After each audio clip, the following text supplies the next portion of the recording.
Hi friends, यशर Kautilya academy में आपका एक बार फिर स्वागत है। आज मैं नीट, आईआईटी और सभी जनरल एग्जाम्स, जितनी भी एकेडमिक एग्जाम्स होती हैं, 12th हो, बीएससी हो, से रिलेटेड वो टॉपिक पढ़ाने वाला हूँ जो बहुत ही इम्पोर्टेंट है, हर एग्जाम में केमिस्ट्री में पूछा जाता है। वो है कार्ब कैटायन, कार्ब धनायन, कार्बोनियम आयन। इसके कितने नाम हुए दोस्तों? 3 नाम। कार्ब कैटायन, कार्ब धनायन तथा कार्बोनियम आयन। तो आज हमारा टॉपिक होगा कार्बोनियम आयन, कार्ब कैटायन। दोस्तों, कार्ब कैटायन होता क्या है? आपको पता है, कार्बन के आउटर मोस्ट सेल में, वैलेंस सेल में 4 इलेक्ट्रॉन होते हैं। ऑक्टेट कंप्लीट करने के लिए उसे अतिरिक्त 4 इलेक्ट्रॉन की और आवश्यकता होती है कि नहीं? तो आपको पता है, अगर कार्बन अपना अष्टक पूर्ण करेगा तो उसे 4 बॉन्ड्स की आवश्यकता पड़ेगी, 4 सहसंयोजक कोवैलेंट बॉन्ड होगा। अगर इसको हम इस तरीके से लिख दें तो यह कहलाता है कार्बोनियम आयन। अब इससे आपको क्या पता लग रहा है कि इसका जो P सब सेल है वो इनकम्प्लीट है, रिक्त है, इसलिए इसे इलेक्ट्रॉन डेफिक्ट भी कहते हैं, इलेक्ट्रॉन न्यून भी कहते हैं। ओके, दूसरी बात, इसमें इसकी वजह से sp2 हाइब्रिडाइजेशन होता है। क्या होता है बेटा? कार्ब कैटायन पर sp2 हाइब्रिडाइजेशन होता है, sp2 संकरण होता है, और कार्बन में P सब सेल वैकेंट होने की वजह से इसमें sp2 हाइब्रिडाइजेशन होता है और इसके ऊपर कार्ब कैटायन प्लस चिन्ह लगाया जाता है। ओके दोस्तों, तो ये है, तो क्या कहेंगे हम? The organic ion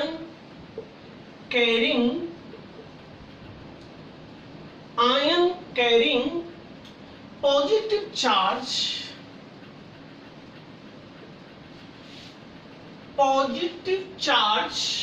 on carbon atom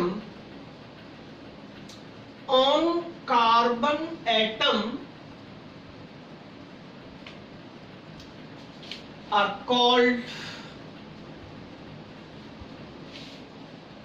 carb cation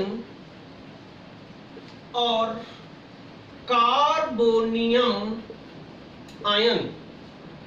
इसका मतलब आप समझ गए, the organic ion, carbonium ion क्या है? एक ऑर्गेनिक आयन है carrying positive charge on carbon, जिसमें कार्बन के ऊपर पॉजिटिव चार्ज होता है, और कार्ब कैटायन और कार्बोनियम आयन।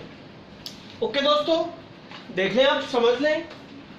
तो ये है, आप ठीक से आपकी समझ में आ रहा होगा, ये है कार्ब कैटायन। इसके बाद में अब हम आगे चलते हैं।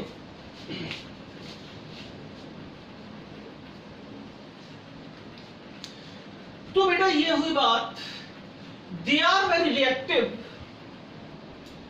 Carb cations are very reactive, बहुत क्रियाशील होते हैं, very reactive and short lived. Short lived का मतलब होता है ये बहुत ही अधिक क्रियाशील होते हैं, वेरी रिएक्टिव होते हैं, इसलिए बनते ही तुरंत किसी ना किसी के साथ रिएक्शन कर लेते हैं, किसी ना किसी के साथ क्रिया कर लेते हैं। इनकी एज बहुत कम होती है, इसलिए कहा गया है कि शॉर्ट लिव्ड होते हैं, बहुत आयु कम होती है। For example CH3 positive, CH3 CH2 positive. Okay, तो आप देख रहे हैं हाइड्रोजन कम करिए एल्केन से और एक वो लगा दीजिए। ऐसे बहुत सारे होते हैं दोस्तों, जैसे C R R R और यहां लगा हुआ है पॉजिटिव, तो ये हो गया। तो इसी तरीके से मान लो बेंजीन रिंग में भी इस तरीके से हो CH2 पॉजिटिव। तो ये सारे के सारे आप देख रहे हैं, ये सभी के सभी कार्ब कैटायंस हैं। ओके, कार्ब कैटायंस, फिर आगे चलता हूं बेटा। इनका फॉर्मेशन कैसे होता है? फॉर्मेशन का मतलब है कार्ब कैटायन बनते कैसे हैं। अभी मैंने इंट्रोडक्शन दिया, इंट्रोडक्शन में मैंने आपको सारी बातें बताई, बनते कैसे हैं ये, फॉर्मेशन इनका कैसे होता है दोस्तों। तो याद रखिए, कोवालेंट बॉन्ड के हेट्रोलाइटिक क्लेवेज द्वारा कार्ब कैटायन का निर्माण होता है। तो क्या कह सकते हैं, when a covalent bond is cleavage then carb cation makes। दोस्तों आप लोग जानते ही हैं, जैसे देखिए CH3CH2OH इथाइल एल्कोहल है, इसका हेट्रोलाइटिक फिजन कर रहा हूं। इसका हेट्रोलाइटिक जब फिजन होगा बेटा तो क्या बनेगा बताइए। देखिए OH इसमें से CH3CH2 हो जाएगा प्लस और OH हो जाएगा माइनस, तो ये बन गया एथिल कार्बोनियम आयन। अगर मान लो यह है बेटा HHHCl, आप जानते हैं ये अपेक्षाकृत नेगेटिव होता है, ये अपेक्षाकृत पॉजिटिव होता है। कार्बन आंशिक रूप से, partially carbon is positive and Cl is negative. If heterolytic fission इसका करा दिया जाए तो क्या बनेगा आपको पता है, CH3 पॉजिटिव का बन जाएगा और Cl। अब इसमें क्या बात आई समझ में आपकी में, कि इस बॉन्डिंग के बनने में जो इलेक्ट्रॉन पेयर था, वो इलेक्ट्रॉन पेयर किस पर चला गया, Cl पर चला गया। इलेक्ट्रॉन पेयर यहाँ किस पर चला गया, OH पर चला गया। तो हेटेरोटिक विषम विखंडन का मतलब होता है विषम विखंडन, जिसमें किसी एक पर ही इलेक्ट्रॉन चले जाते हैं। ओके, इस तरीके से कार्ब कैटायन का निर्माण होता है। इसके बाद में आता है दोस्तों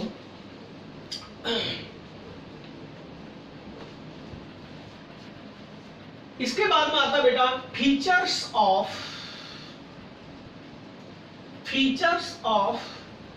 carb cations. Features of carb cations, features of का मतलब है कार्ब कैटायन के क्या गुण होते हैं। तो दोस्तों याद रखिए, नंबर 1 हाईली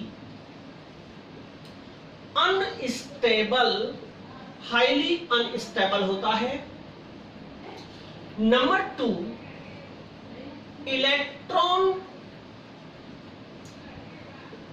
डेफिसिट होता है। हाईली अनस्टेबल का मतलब मैंने अभी आपको बताया था, इसकी आयु बहुत कम होती है, अस्थायी होता है, इलेक्ट्रॉन डेफिट, इलेक्ट्रॉन न्यून होता है। तीसरा और क्या होता है इसमें, carbon atom having 6 electron, carbon atom having 6 electron. Okay, number 3, the hybridisation carbon is sp2 hybridisation होता, मैंने आपको बताई थी। और इसकी जो शेप होती है ट्राइगोनल प्लेनर होती है, समतलीय त्रिकोणीय होती है, ट्राइगोनल प्लेनर होती है। कैसे होती है देखिए, आपको पता है CH, जैसे हम मिथाइल कार्बोनियम आयन की बात करें तो आप क्या देख रहे हैं, ये हो गया। इसमें मैंने आपसे कहा था P जो होता है वो रिक्त होता है। इस एम्प्टी p ऑर्बिटल की वजह से, एम्प्टी p ऑर्बिटल की वजह से इस कार्बन पर sp2 हाइब्रिडाइजेशन हो जाता है। तो ये क्या बन गया दोस्तों, CH3 पॉजिटिव। तो याद रखना है आपको, अगर ये प्लस नहीं होता, चारों बॉन्ड होते तो आपको पता sp3 हो जाता। प्लस जब लग जाता है तो हाइब्रिडेशन कम हो जाता है। अगर चारों बॉन्ड होते तो sp3 होता, प्लस लग गया, बॉन्ड कम हो गया तो sp2 हो गया। जितने बॉन्ड लगते चले जाएंगे उतना ही हाइब्रिडेशन लेस होता चला जाएगा, ये आपको बात याद रखनी है। इसके बाद में आता है फीचर्स ऑफ कार्बोकैटायन हो गए। इसके बाद में आता है बेटा number 4 topic, stability. Stability factor affecting stability, स्थायित्व को प्रभावित करने वाले कारक। इसके 3 कारक होते हैं दोस्तों। एक होता है इंडक्टिव इफेक्ट, दूसरा होता है हाइपर कंजुगेशन,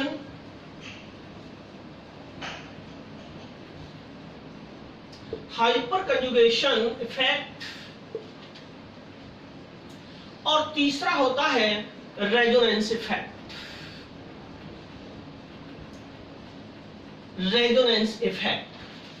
ये होते हैं बेटा, तो आपको याद रखना है, ये जो है जिसमें रेजोनेंस इफेक्ट ज्यादा होगा वो अधिक स्थायी होगा, फिर हाइपर कंजुगेशन और फिर आई। आप याद रखना, इस बात को भूल मत जाना। मतलब अगर किसी में रेजोनेंस स्ट्रक्चर ज्यादा बन रहे हैं तो ज्यादा स्थायी होगा, ये हाइपर कंजुगेशन और ये आई इंडक्टिव इफेक्ट। सबसे पहले रेजोनेंस को देखते हैं, दूसरा हाइपर कंजुगेशन को देखते हैं, तीसरा इंडक्टिव इफेक्ट को देखते हैं। आप इस बात को याद रखना, इसकी स्टेबिलिटी को ये 3 मुख्य कारक प्रभावित करते हैं। नंबर 1 इज प्रेरणिक प्रभाव, संयुग्मन, और तीसरा होता है अनुनाद। प्रेरणिक प्रभाव, हाइपर कंजुगेशन, संयुग्मन, और तीसरा होता है अनुनाद। ओके, और ये इन तीनों का स्थायित्व का बढ़ता हुआ क्रम है। सबसे ज्यादा रेजोनेंस, फिर हाइपर कंजुगेशन, फिर तीसरा इंडक्टिव। ओके दोस्तों, अब मैं आगे चलता हूं बेटा।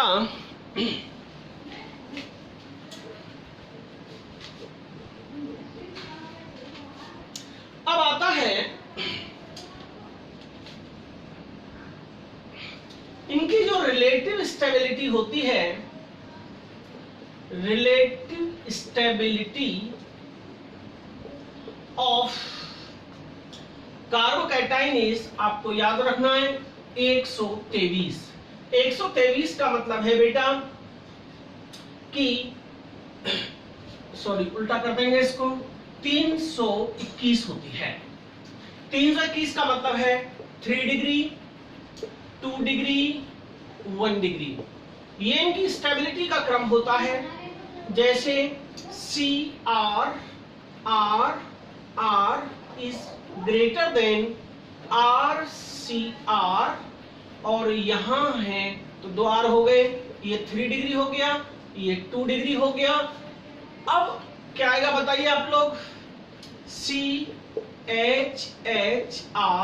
ये 1 डिग्री हो गया, और सबसे बाद में आता है दोस्तों मिथाइल, या आप ऐसे भी कह सकते हैं, ये यहां सभी जगह हम कार्बोकैटायन बनाने के लिए प्लस लगा देंगे। तो बेटा इनमें स्टेबिलिटी इनकी ज्यादा क्यों होती है आपको समझना पड़ेगा कि ये जो R है ना, R क्या करेगा, देखिए इसका जो स्टेबिलिटी का मतलब ये होता है, इसका अर्थ ये हो गया number of alkyl group, if number of alkyl group, number of alkyl groups are increased, number of alkyl groups are increased, then stability also increased।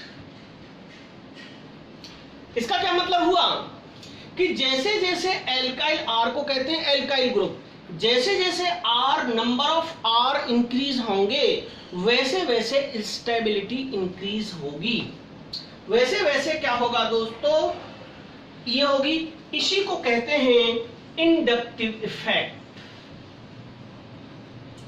यही कहलाता है इंडक्टिव इफेक्ट। होता क्या है बेटा कि इसको, इस कार्बन को न्यूट्रलाइज करने के लिए ये सभी R यहां इलेक्ट्रॉन प्रेषित करेंगे, तो इसको न्यूट्रलाइज करना, मेरा कहने का मतलब है कि जैसे जैसे ये होगा तो आप एक बात याद रखिए, जो चार्ज होता है ना, मतलब अब इसमें 3 R है तो 3 R से ज्यादा न्यूट्रलाइज करेंगे, इसमें 2 R है तो 2 R न्यूट्रलाइज करेंगे, इसमें केवल 1 है, इसमें 1 भी नहीं है। बात आगे समझ में नहीं आई? तो नंबर ऑफ R बढ़ेंगे तो स्टेबिलिटी बढ़ेगी बेटा, ये ध्यान रखिए। क्यों बढ़ेगी उसका ये फॉर्मूला आप याद रखिए, जो मैं आपको एक फॉर्मूला बता रहा हूं, ये फॉर्मूला आप लोग याद रखिए कि जो चार्ज होता है ना, जो उस पर आवेश होता है, चार्ज इज 1 स्टेबिलिटी होता है। मतलब समझ गए ना, मतलब चार्ज और स्टेबिलिटी एक दूसरे के व्युत्क्रमानुपाती होते हैं। तो कहने का क्या मतलब हो गया, एल्काइल ग्रुप इलेक्ट्रॉन, याद रखना है आपको ये बात, इलेक्ट्रॉन डोनेटिंग ग्रुप होता है, इलेक्ट्रॉन डोनेटिंग ग्रुप होता है। ओके, ये क्या करेगा, प्लस चार्ज के मैग्नीट्यूड को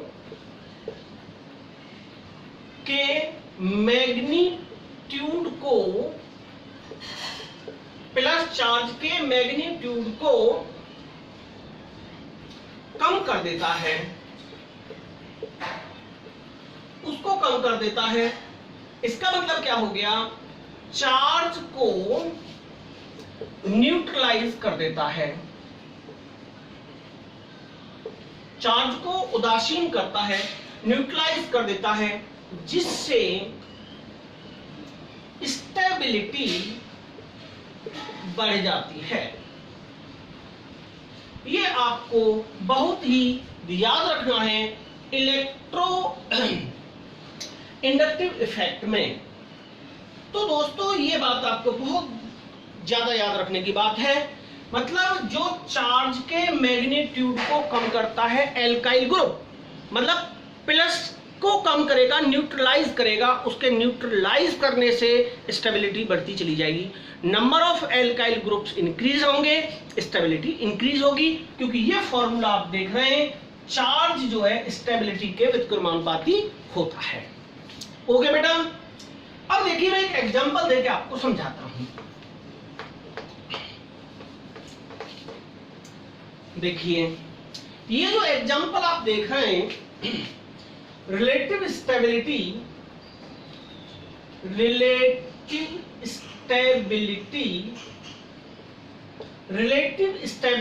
ऑफ बेंजीलिक, इनको बहुत परीक्षा में आते हैं, बेंजीलिक एंड एलिलिक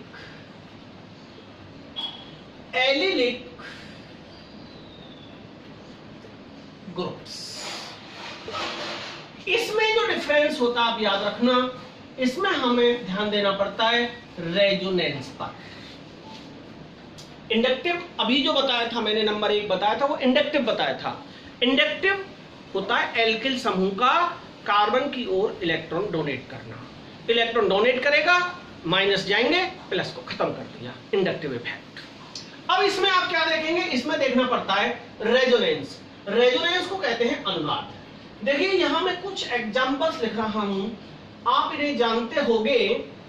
ये आपको पता है, यहां लग गया, ये बन गया बेंजिलिक ग्रुप। ओके, इसके मैं रेजोनेंस बना रहा हूं। रेजोनेंस आप लोग अगर नहीं जानते हो तो रेजोनेंस के ऊपर मैंने एक वीडियो पहले बनाया है। यहां अगर प्लस आ जाएगा तो ये बॉन्ड हट जाएगा, ये दोनों बॉन्ड रह गए, ये बॉन्ड यहां आ जाएगा CS। फिर रेजोनेंस, इसका क्या रेजोनेंस होगा बताइए। अब जब यहां प्लस आ जाएगा तो बताइए, जब यहां प्लस आ जाएगा तो ये दोनों डबल आमने सामने के हो जाएंगे। इसके बाद में ये देखिए एक और इसका बन जाएगा। अब क्या बताइए कहां लगेगा बॉन्ड, लास्ट वाले में कहां लगेगा, यहां और यहां लग गया। ओके, यहां हो गया बेटा CH2+, सॉरी।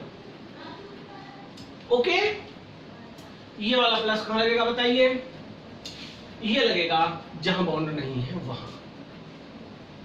ठीक, यानी कि इस बेंजिलिक समूह के फर्स्ट, सेकंड और थर्ड 3 रेजोनेंस बन गए। रेजोनेंस को कहते हैं अनुनाद। ये इसके 3 अनुनाद बन गए इस बेंजिलिक समूह के। अनुनाद आप अगर नहीं जानते हो तो मेरा एक रेजोनेंस पर मैंने एक बहुत अच्छा वीडियो बनाया है, आप उसको एक बार पढ़ लें। अब देखिए ये तो है बेंजिलिक ग्रुप है। अब दूसरा देखिए CH2 डबल बॉन्ड CH2 और इसका क्या बनेगा CH2 CH double bond CH। भाई या तो डबल बॉन्ड यहां रहेगा या डबल बॉन्ड यहां रहेगा, तो इसकी मैक्सिमम केवल एक ही रेजोनेंस स्ट्रक्चर बनता है। अब इसमें प्लस कहां लग जाएगा बताइए, इसमें प्लस कहां लगेगा, इसमें प्लस यहां लग जाएगा। इसमें प्लस कहां लगा था, यहां लगा था। तो इसके तो बने थे 3 रेजोनेंस स्ट्रक्चर और इसका बना है केवल एक रेजोनेंस स्ट्रक्चर। तो ये बात आप समझ गए होंगे। तो जिसके जितने ज्यादा रेजोनेंस स्ट्रक्चर होते हैं वो उतना ही अधिक स्थायी होता है, उसकी स्टेबिलिटी उतनी ही ज्यादा होती है। ओके, तो ये आप समझ लें। इसके बाद में आता है बेंजिलिक कार्बोकैटायन चार्ज डिस्ट्रीब्यूट। देखिए अब मैं इसको और एक्सप्लेन थोड़ा सा करता हूं, आपकी समझ में नहीं आया हो तो।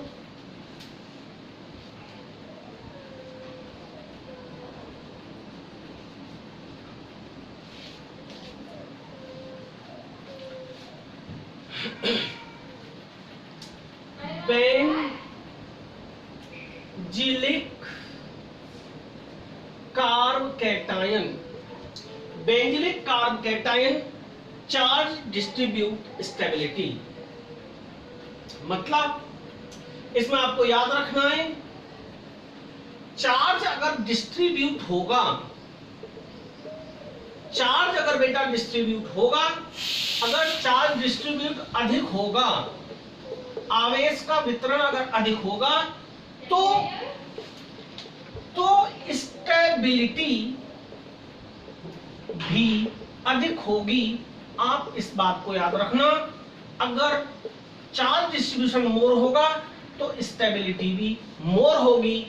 दोनों एक दूसरे के समानुपाती होते हैं। अब देखिए यहां मैं कुछ एग्जांपल्स ले रहा हूं, इसका मतलब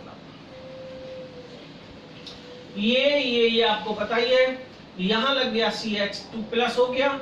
ओके, ये इसका फर्स्ट है। देखिए है तो ये भी बेंजीलिक, है तो ये भी बेंजीलिक, CH2 बेंजीलिक कार्बोकैटायन है, लेकिन इस पर यहां NO2 लगा हुआ है, ये बन गया सेकेंड। अब थर्ड देखिए,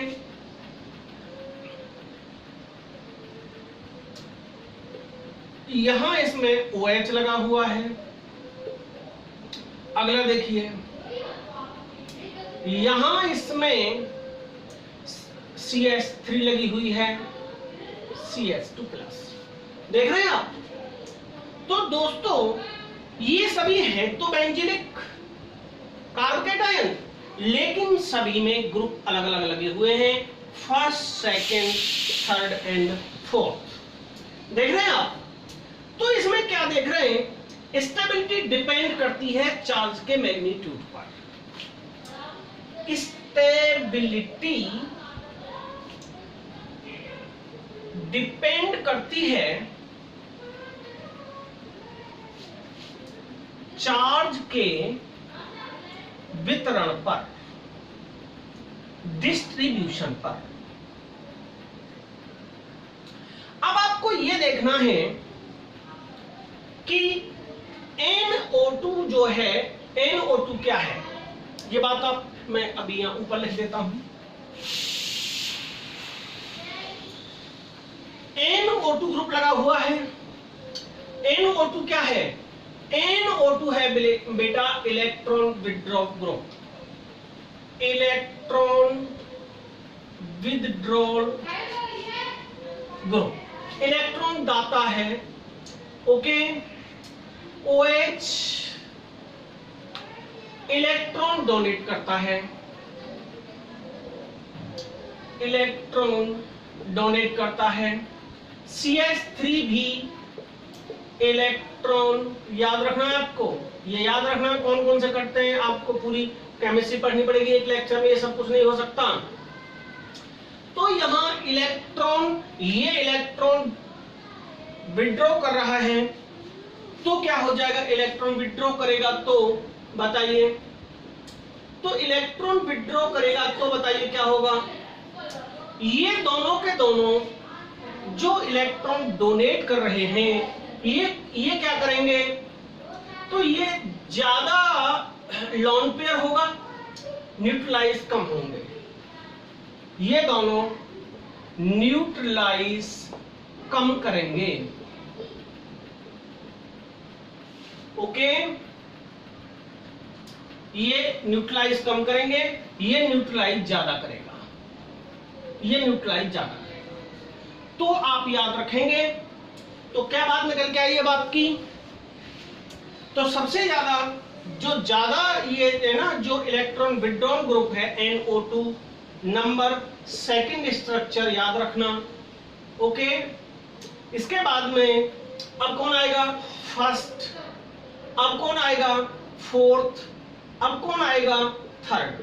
कारण बताते हैं, इनमें कौन ज्यादा स्टेबल है। देखिए सबसे ज्यादा स्टेबल है इसमें थर्ड। क्यों है थर्ड, क्यों है बताइए। तो आपको ये बात याद रखनी है कि इलेक्ट्रॉन विथड्रॉ ग्रुप कौन सा है, इलेक्ट्रॉन डोनेट ग्रुप कौन सा है, इलेक्ट्रॉन डोनेट ग्रुप। ये दोनों जब दोनों इलेक्ट्रॉन डोनेट हैं, CH3 भी और OH भी, तो आपको याद रखना है बेटा OH पर लॉन पेयर होता है, इसलिए इसकी अपेक्षा OH वाला होगा। ठीक है ना, सबसे ज्यादा OH वाला क्यों है, क्योंकि ये CH3 और OH दोनों ही इलेक्ट्रॉन डोनेटिंग ग्रुप हैं, तो CH3 की अपेक्षा OH अधिक इलेक्ट्रॉन डोनेटिंग ग्रुप है, तो ये ज्यादा न्यूट्रलाइज करेंगे। समझ में आ गई बात, नहीं आई? तो ये आपको याद रखना है। इसके बाद हम थोड़ा और आगे चलते हैं।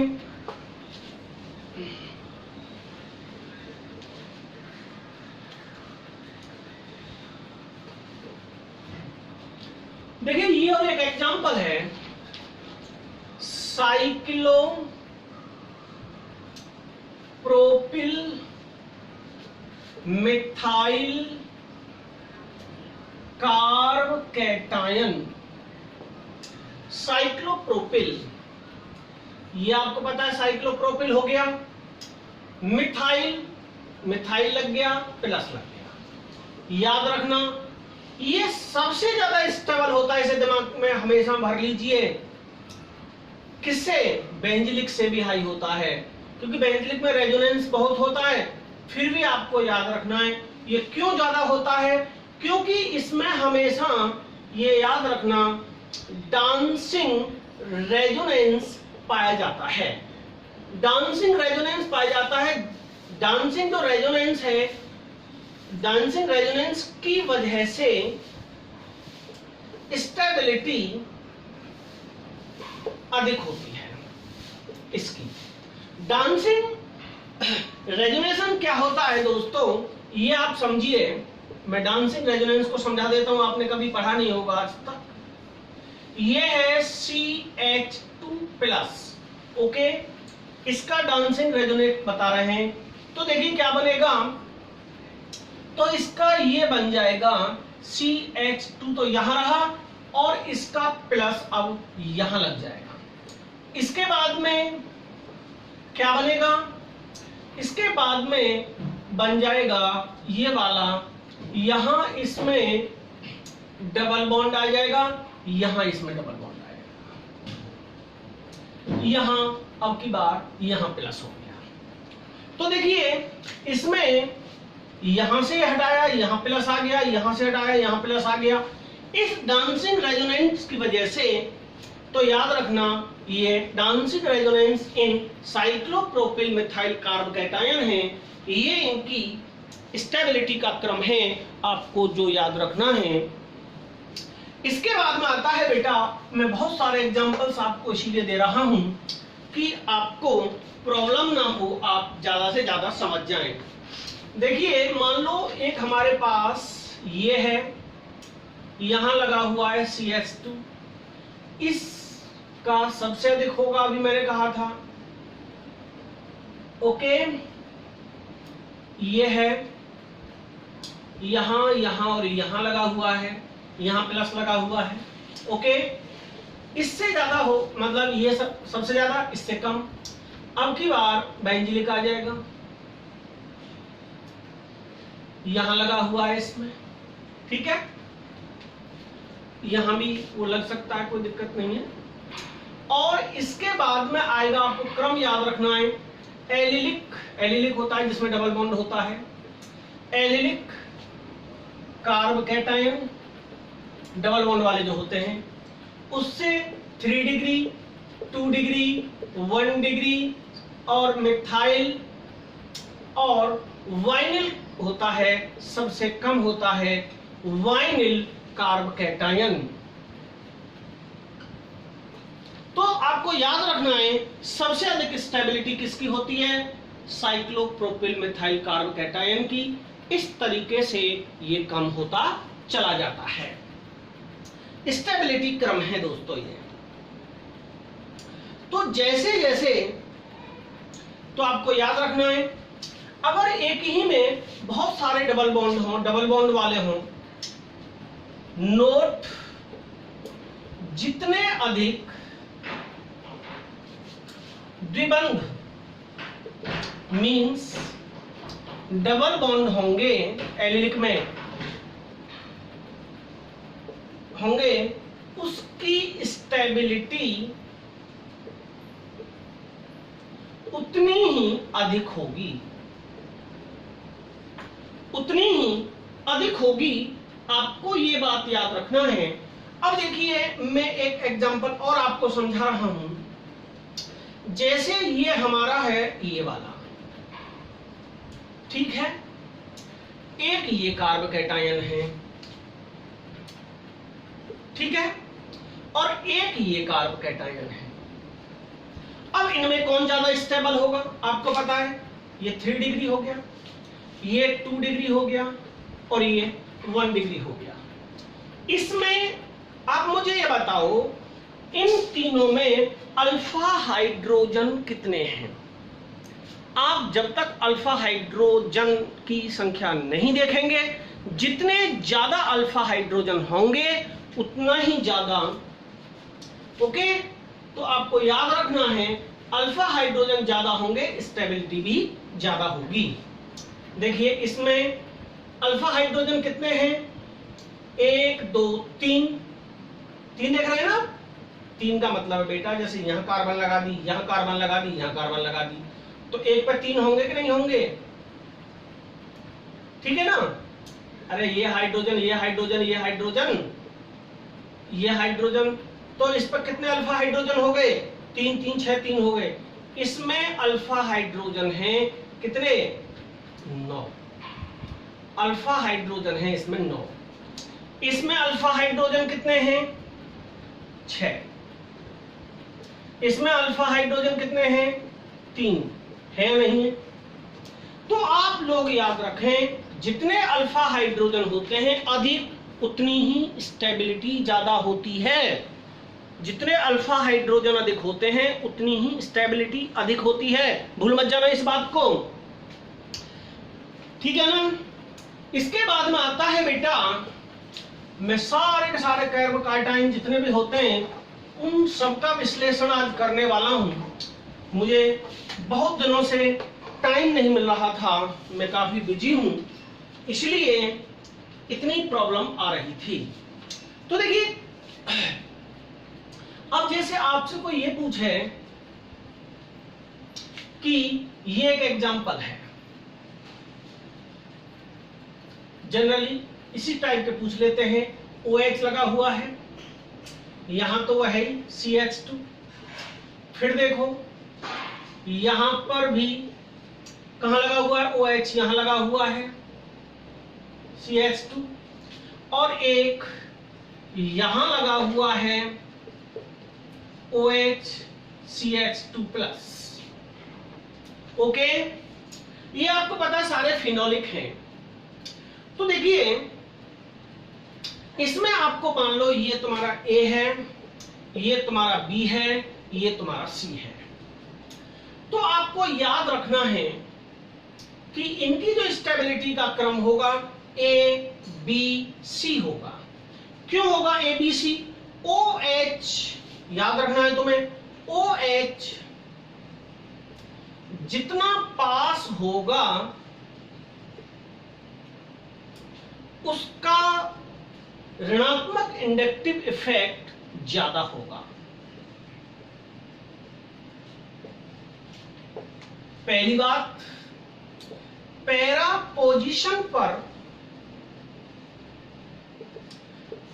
पोजीशन देखिए दोनों तरफ से समान दूरी पर है, दोनों तरफ से समान प्रभाव डालेगा। तो क्योंकि अभी मैंने कहा OH क्या है, OH है इलेक्ट्रॉन डोनेटिंग ग्रुप। अब ये जब पैरा पोजीशन पर है तो दोनों तरफ से इंडेक्ट ज्यादा होगा, इसका समान रूप से डालेगा, तो इसलिए ये अधिक स्टेबल होगा, ठीक। उसके बाद B ऑर्थो जो होगा, क्योंकि इसके बहुत ज्यादा पास पड़ रहा है, जल्दी न्यूट्रलाइज करेगा, उसके बाद B आ गया। और जो दोस्तों यहां मेटा पोजीशन पर होता है, मेटा पोजीशन पर किसी भी दिशा से इंडक्टिव इफेक्ट नहीं डाल पाता, तो आपको याद रखना है केवल ऑर्थो एंड पैरा पोजीशन पर ही इंडक्टिव इफेक्ट ज्यादा काम करता है। तो आपको याद रखना है या तो OH निकटतम हो या OH या कोई भी डोनेटिंग ग्रुप या पैरा पोजीशन पर हो या ऑर्थो पोजीशन पर हो। मेटा पोजीशन पर प्रभाव बहुत नगण्य होता है, स्टेबिलिटी बहुत कम होती है। समझ में आ गया? इसके बाद फिर मैं एग्जांपल और लेता हूं। आज मैं सारे के सारे कार्बोकैटायन की स्थिति क्लियर कर दे रहा हूं। एक और एग्जांपल देखिए, ये है, इसमें यहां पर लगा हुआ है OCH3 और यहां लगा हुआ है प्लस। ये अब दूसरा देखिए, ऐसा ही सेम फिर बना रहा हूं, प्लस कहां होगा आपको पता लग जाएगा, यहां और यहां है, यहां पर लगा हुआ है OCH3 और यहां पर लगा हुआ है OHCH3। अगर ये इसमें कहां देख रहे हैं आप प्लस, यहां प्लस है, इसमें भी यही प्लस है दोनों का, अब इसमें बताइए कौन होगा। अगर ये दोनों सेम उस पर हो तो आपको याद रखना है दोस्तों, इसमें मेटा वाला ज्यादा होगा। क्यों होगा? क्योंकि ये दोनों एक जैसे ग्रुप हैं, अगर पास होंगे तो एक दूसरे को रिपल्स करेंगे, प्रतिकर्षित करेंगे। समझ गई ना बात को? इसलिए ये कम स्टेबल होगा, ये ज्यादा स्टेबल होगा मेटा पोजीशन पर होते हुए भी, क्योंकि यहां रिपल्सन काम करने लगेगा ऑर्थो पोजीशन में। इसके बाद में एक और एग्जांपल देखिए आप, ये भी एक एग्जांपल पूछा गया था उसमें, एक एग्जाम में यहां CH3 लगा हुआ है, मतलब एक ही लगा हुआ है, ठीक है ना। हम ऐसे कर दे रहे हैं, यहां पर ये एक लगा हुआ है और यहां लगा हुआ है प्लस, ये इसके बाउंड्स हैं, और एक लगा हुआ है ये, और यहां लगे हुए हैं ये, ठीक है ना। अब इसमें यहां प्लस है और यहां प्लस है। ओके दोस्तों, ये है। तो इसमें कौन ज्यादा स्टेबल होगा आपको याद रखना है, ये ज्यादा स्टेबल होगा। क्योंकि ये क्यों होगा? क्योंकि पहला पोजीशन पर है, एक CH3 इलेक्ट्रॉन डोनेटिंग ग्रुप है, एक CH3 है, तो उसे ये ज्यादा न्यूट्रलाइज करेगा। और यहां वाला, ये वाला जो कार्बन है उसका इस साइड में भी होगा, ये वाले इसके प्रभाव को नष्ट करेंगे तो ये कम हो जाएगा। इसका प्रभाव केवल यही होगा, और इस कार्बन का प्रभाव इधर भी होगा, और ये इसे न्यूट्रलाइज करेंगे तो ये इसकी स्टेबिलिटी को कम कर देंगे, ये वाले। समझ में आगे बात नहीं आई? तो ये आपको बेटा याद रखना है, बहुत ही वो था, ठीक है ना। इसके बाद एक और क्वेश्चन पूछा गया था कि ये है, मान लो ये प्लस है, एक डबल बॉन्ड के साथ दो कार्बन है, यहां प्लस है, और एक ट्रिपल बॉन्ड के साथ यहां प्लस है। तो ये पूछा गया था कि इनमें किस प्रकार का हाइब्रिडाइजेशन होगा, इसमें किस प्रकार का हाइब्रिडाइजेशन होगा, जिस कार्बन पर प्लस लगा हुआ है उस कार्बन पर किस प्रकार का संकरण होगा। तो आपको याद रखना, मैं आपको इसी लेक्चर में बता चुका हूं कि प्लस होने से हाइब्रिडाइजेशन लेस हो जाता है, कम हो जाता है। तो अगर यहां ये नहीं होता तो sp3 हाइब्रिडाइजेशन होता, अब यहां कैसा हो जाएगा, sp2 हाइब्रिडाइजेशन हो जाएगा। आपको पता है डबल बॉन्ड में sp2 हाइब्रिडाइजेशन होता है तो sp हो जाएगा, ट्रिपल बॉन्ड में sp2 होता था sp हो गया, यहां ट्रिपल बॉन्ड में ऑलरेडी sp होता है। तो आपको याद रखना है, यहां इसकी कई कंडीशन में अगले वीडियो में करूंगा, नॉन होगा या नगण्य sp हाइब्रिडाइजेशन होगा। तो ये अभी अगले लेक्चर में हम, अगला मेरा वीडियो आपको देखना पड़ेगा, बहुत बड़ा टॉपिक है। इस तरीके से हाइब्रिडाइजेशन, कार्ब कैटायन हाइब्रिडाइजेशन को प्रभावित करते हैं। तो दोस्तों, आज का मेरा यह वीडियो कैसा आपको लगा, आप लोग मुझे बाय कमेंट्स जरूर बताएं। काफी मेहनत करके मैंने ये सेट किया है। दोस्तों, आप चैनल को सब्सक्राइब करें, शेयर करें, अपने फ्रेंड्स को ज़्यादा से ज़्यादा बताएं। आज के लिए इतना ही पर्याप्त है। Best of luck. नमस्कार।